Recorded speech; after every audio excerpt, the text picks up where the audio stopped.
So finally, I get to see for the first time the Moabite stone itself.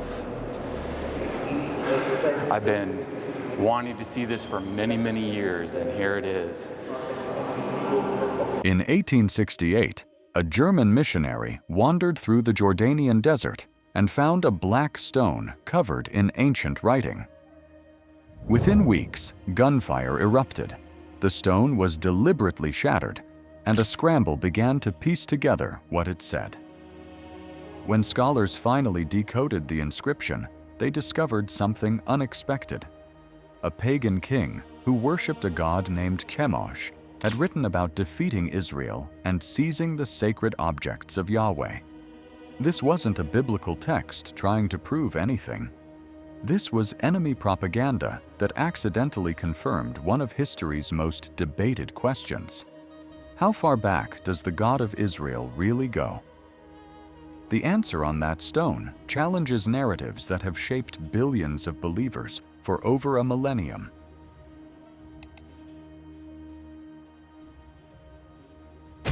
Frederick Klein wasn't looking for trouble when he arrived near the ancient ruins of Dibon in 1868. The German missionary was exploring biblical sites in what was then Ottoman-controlled Jordan.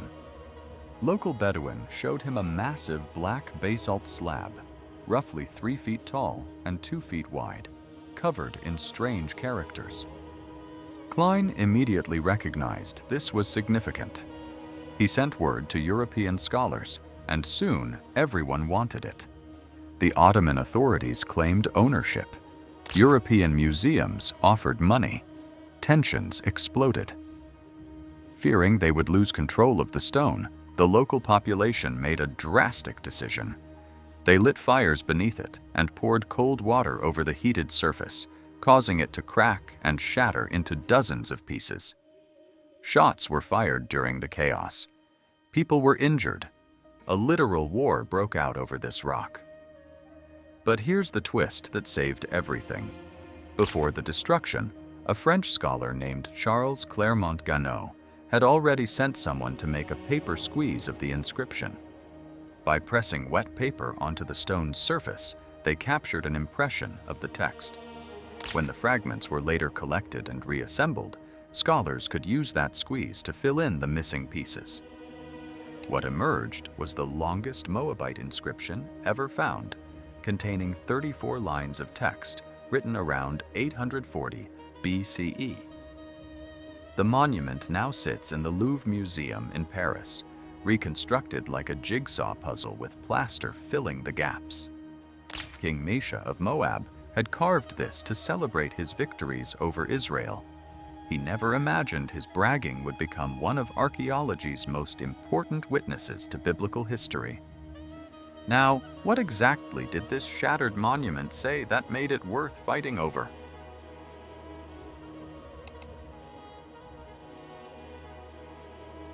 King Mesha of Moab didn't hold back. His inscription opens with pure royal arrogance, identifying himself as King of Moab, and immediately explaining how his people suffered under Israel's King Omri.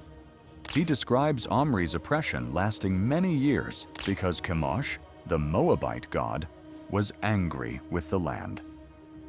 Then Mesha gets to the good part. He recounts how he rebelled after Omri's son took the throne, reclaiming Moabite cities one by one. The biblical book of 2 Kings describes this exact rebellion, matching the time frame and key details. But the real bombshell comes in line 18 of the inscription. Mesha writes about capturing the town of Nebo and slaughtering its population as an offering to Chemosh.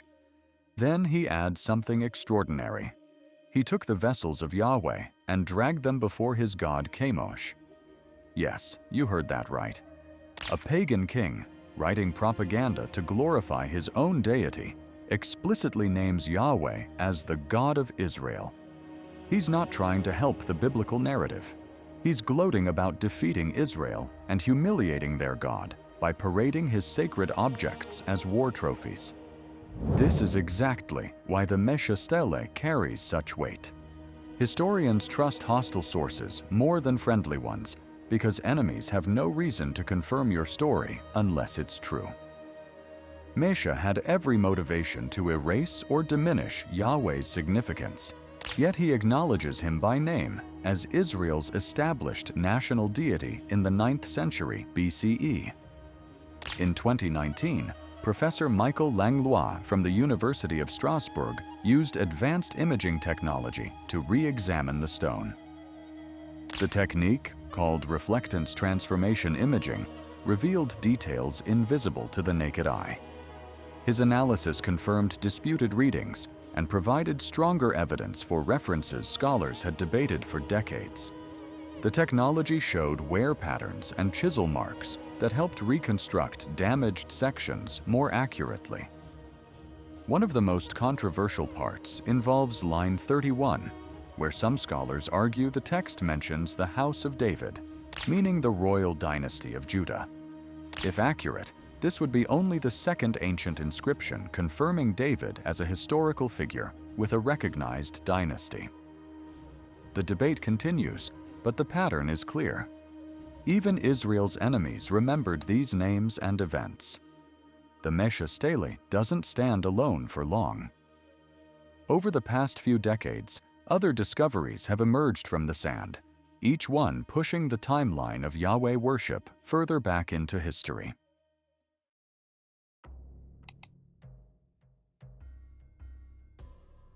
In March 2022, archaeologists announced a stunning discovery from Mount Ebal in the West Bank. A tiny folded lead tablet, no bigger than a postage stamp, contained what researchers claimed was the earliest Hebrew text ever found. Using advanced tomography scanning, they detected microscopic letters scratched into the soft metal. The text includes a curse formula and the name Yahweh, potentially dating to 1200 BCE or even earlier. If verified, this would push evidence of Yahweh worship back 400 years before the Mesha Stele. Critics immediately challenged the findings, arguing the letters might be random scratches or that the dating methods were flawed. The debate hasn't settled, but it follows a familiar pattern. Every few years, another inscription surfaces that extends the archaeological record of ancient Israel's God.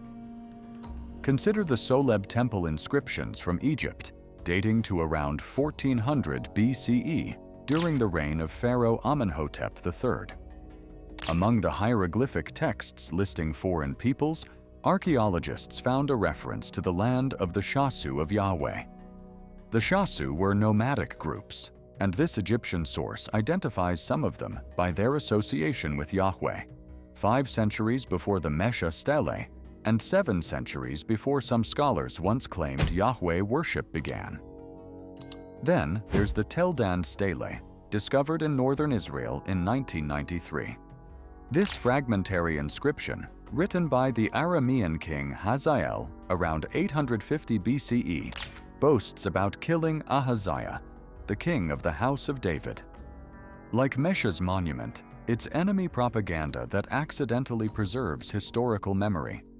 2 hostile kings, 2 different inscriptions, both acknowledging David's dynasty as a recognized political reality. These discoveries create an interlocking web. The Mesha Stele isn't an isolated anomaly. It's part of a consistent archaeological pattern showing that Yahweh was known, named, and recognized across the ancient Near East centuries earlier than revisionist theories suggested. Each new find pushes against attempts to dismiss these accounts as later inventions. These stones preserve something that later religious movements found uncomfortable. They remember a history that doesn't fit neatly into narratives that came along more than 1,000 years afterward. Islamic theology presents a specific claim about monotheism's origins. The Quran describes Ibrahim, or Abraham, as a Hanif, a pure monotheist who rejected idolatry before Judaism or Christianity existed. Islamic tradition portrays him as essentially the first Muslim, practicing the true faith that later became corrupted by Jews and Christians. This narrative requires that earlier scriptures were altered or misunderstood over time, deviating from the original message. The Mesha Stele creates a problem for this framework. Here's why. The stone dates to approximately 840 BCE, more than 13 centuries before Islam emerged. It shows that Yahweh was already firmly established as Israel's national God, recognized even by pagan enemies who worshipped completely different deities. This wasn't a vague, monotheistic concept.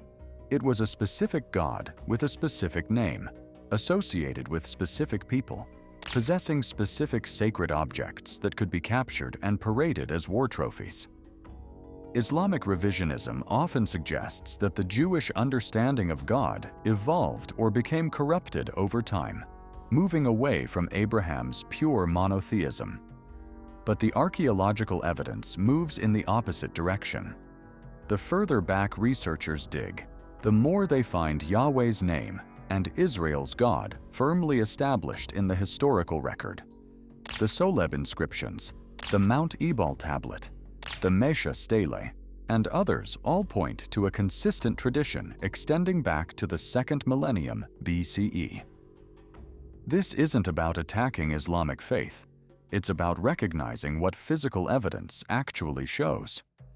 Stone doesn't care about theological narratives constructed centuries later. It simply preserves what was carved into it. When a pagan king in 840 BCE writes about seizing Yahweh's sacred vessels, he's documenting a reality that existed in his time, not participating in some later theological debate. The collision happens when later religious movements claim authority to reinterpret or correct earlier histories, but then physical evidence surfaces that contradicts those reinterpretations. Memory, preserved in stone, resists revision. As technology advances and new excavations continue, the tension between archaeological evidence and theological narratives only intensifies. What comes next might be even more revealing.